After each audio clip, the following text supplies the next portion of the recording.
Netflix does everything in their power to prevent leaks from ruining their shows. They give out fake scripts to actors, have people working on the show sign NDAs, and even restrict social media access during filming. Here are all the leaks from Squid Game that may have completely ruined it. The first one we're going to be taking a look at is a clip that was leaked back in March. It was a full 20-second clip of the hide-and-seek game, showing the scene where Namgyu and Myungi attack one of the hiders. If people were able to figure out that the red players were Namgyu and Myungi, they were probably quite confused about why the two would be working together. That was hard because the video is of very low quality, but you can just barely distinguish who's who if you look long and hard enough. Apparently some people thought because of this clip the fourth game would be laser tag, which you can clearly see is not true even from this blurry scene alone. The low quality isn't so bad to the point where you can't see the red vested player holding a knife, and in laser tag, you typically don't run at your opponent and wrestle them to the ground in order to get hits on them. Luckily, it didn't look like people were able to tell the game was going to be hide and seek based off of the blurry video.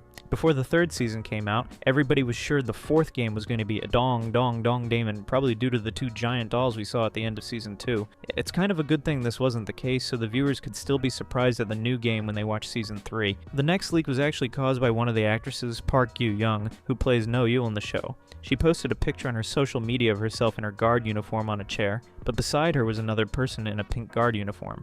People immediately said this was the actor for 246, and predicted the exact fate those two would end up having in season 3, that No Yul would save him and smuggle him out with a guard uniform. The photo is very low quality, just like the previous hide-and-seek clip, but if you're a fan of 246's actor Lee Jin-wook, then you probably have a better chance at recognizing him. If you look close enough, you can kind of make out facial hair, but other than that, the fans didn't have that much to work with. A lot of season 3 was predicted by the fan base, including this twist, so a lot of people didn't want to believe it was true and instead dismissed this image as just a random person.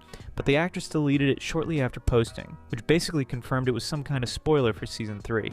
Unfortunately, it was too late, so many fans weren't surprised at all when No Yul did eventually end up saving player 246. Plenty of fans practically already knew the whole plot of season 3 due to all of the leaks and theories that were going around. Things like the plot I just mentioned, as well as things like the baby being born and winning the games. The next leak on the list just makes the situation even worse. Going into season 3, player 100 was definitely one of the most hated players still in the game aside from Seon-yo.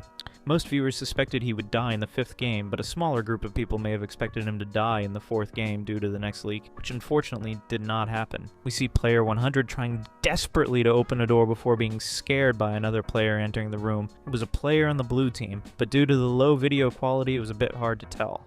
Because of this, some thought he might have met his end here. It's sort of a good thing that he didn't though, or else we wouldn't have gotten that hilarious scene of him turning into a tomato after trying to disguise himself as a dead player. This scene might have clued people into the theme of the games being centered around unlocking doors and hiding from other players, as player 100 was so nervous as soon as he saw another person. If you combine this clip with the one we mentioned earlier with Myungi and Namgyu, you might be able to piece together that the game had two teams, and the goal of one was to attack other players, while the other had to hide and use their keys to escape. Up next is probably the most obviously fake leak on the list. A few months ago there was an image going around about episode names that were apparently leaked by an editor of the show. It's clearly fake, as there's just so many things wrong with the information on it. Number 1 is that season 3 was already confirmed to have 6 episodes at the time, so this supposed leak got its information wrong. Number 2, the names sound nothing like what Squid Game episodes would be called. I mean, come on. Nobody at Netflix is going to think of naming an episode of Squid Game The Soldiers Enter, When the Barriers Close, or Alone Facing the World. Squid Game episode names actually have meaning to them, like humans are, or hell. They're not going to just name the episodes vague stuff like When Hope Disappears.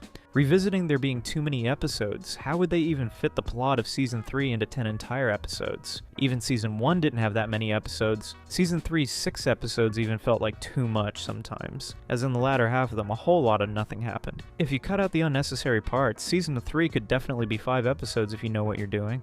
You could argue that since it's the finale, they want to have as many episodes as possible just to tie up all character arcs and plot lines, but even doing that 10 episodes would be far too much. Season 1 was almost perfectly able to do it in 9, and besides, the games usually only last about 1 to 1.5 episodes, sometimes even half an episode, so unless there would be a ton of filler 10 episodes wouldn't work for the finale. Also, why would they dedicate an entire episode to Daeho? They did do this in Season 3 with 222, but at that point she was one of the only main characters left, and wasn't even the complete focus on the episode. It wouldn't be fair to the rest of the cast to dedicate an entire episode to a character who most of the fanbase hated at the time. and including false information about a Squid Game movie is the icing on the cake. What would a Squid Game movie even be about? You could base it off of the beginning of the games, or in-house games, but even that's a stretch. The only piece of upcoming Squid Game media is a USA spin-off, so this supposed movie is even more proof of those terrible leaks being fake. Even though Netflix is desperately trying to milk as much money out of Squid Game as possible, that would just be going too far. Before the release of Season 3, an interview featuring the actors for Gi-hun and In-ho, as well as the director of the show Hwang Dong-hyuk, was released. But it may have been unintentional because it spoiled some major twists and plot points, such as the outcome of Jump Rope, as well as the roles certain characters would play in the season. Lee Jung-jae, who plays Gi-hun, literally says, "I'm jumping while holding a baby."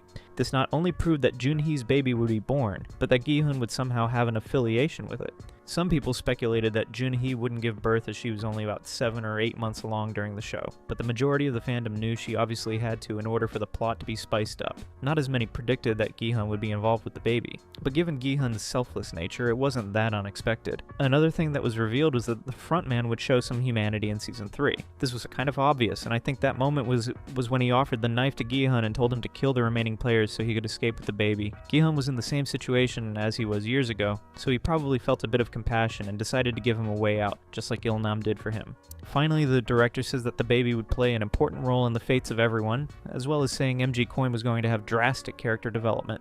The baby being important was definitely true, as the latter half of the games revolved around it. One of Jump Rope's main focuses was getting the baby across, while in Sky Squid Game, Gi-hun was protecting the Abbey the whole time, while the other players tried to convince him to give it up so they could throw it off and live. Saying MG Coin would have drastic development was an understatement. He does a complete 180 and suddenly wants to kill his baby, and ends up dying because of his own greediness. Instead of saving player 100 for last, he decides to kill him even though he could have saved him to throw off in case something went wrong with the lunchbox. Myung-gi becoming so cartoonishly evil he was willing to throw a baby off of that platform was certainly a choice. It's surprising that Netflix was able to let this be shown to the public. They really let a whole interview that spoiled all of these important plot points out, which definitely spoiled the show for whoever saw it.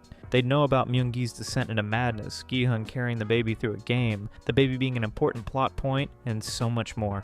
Honestly, this might be one of the worst leaks on this list. The next leak was a pretty major one. Way back then, fans were highly anticipating the third season, but nobody knew when it would actually release. However, Netflix released a Squid Game-related short to promote Season 3, and in the description was text saying, "Watch Squid Game on Netflix on June 27th. This could have just been a fluke, but Season 3 actually did release on June 27th. Netflix even made the short private shortly after, which only strengthened the claim that this was the actual release date. This was definitely a huge mistake on Netflix's part. Even though the release date was eventually revealed, information like that casually being revealed in a YouTube Shorts description was kind of crazy. Netflix seems to have a pretty big issue with containing leaks. This is evidenced by the entire list so far, with interviews accidentally being released, full episode clips being leaked, and so much more we're about to get into. But the fact that stuff like 246 being shown in a guard costume or that clip from Hide and Seek was able to get out is really surprising. It definitely ruined the watching experience for many, as a lot of the season had already been spoiled for them. What is probably the funniest fake leak yet is up next. Somebody posted a video with the claim that the plot of a Season 3 Episode 1 was fully leaked. Some things in this really were correct, such as the episode name, which was close enough to the actual one. But other than those things, the rest of it is so incredibly fake it'd be surprising if someone actually believed it. For one, why would the confrontation between Gi-hun and the frontman happen in Episode 1? That would be terrible, as the entirety of Season 2 was built up to the final talk those two would have. Some people were even speculating there would be an entire episode that was just the two of them talking about their opposing worldviews. So all of that being condensed into a quick talk before the fourth game is even worse than what we actually got. Also, Gi-hun wouldn't forgive Daeho so easily. In the show, he hunted Daeho down during the whole game and only seemed to hesitate when Daeho was begging for his life. It'd take much more for a simple "I'm sorry" to fix what Gi-hun thinks ruined the rebellion. And why would the guards not let Daeho comfort Gi-hun about what happened in the rebellion? Since when was anything like that a rule? Players are just not allowed to talk to each other anymore, I guess. One last thing, saying there would be no major deaths is laughable. At least one major character would have to die, as there's no way they're letting the full main cast get to Game 5. In Season 1, we had both Il-nam and Ali, who were both major characters, die in marbles. Even if you want to have the finale mostly consist of main characters, you can't just kill off the ones you don't want in the 5th game. The rest of the leaked episodes were just as bad as this one, so I won't waste time going over them. Honestly, this leak looks like it was written by a teenager who wants all of their favorite characters to survive and make it to the finale. Whoever actually believed these were real must have been pretty disappointed when they realized all of the favorite characters were killed off in the end. Some leaks had the potential to ruin the show, and while the rest were so fake, it's hard to imagine people actually believed them. But none of the leaks could beat the season of 3 that we got. If you want to check out the most unfair games in Squid Game, click the video on the screen.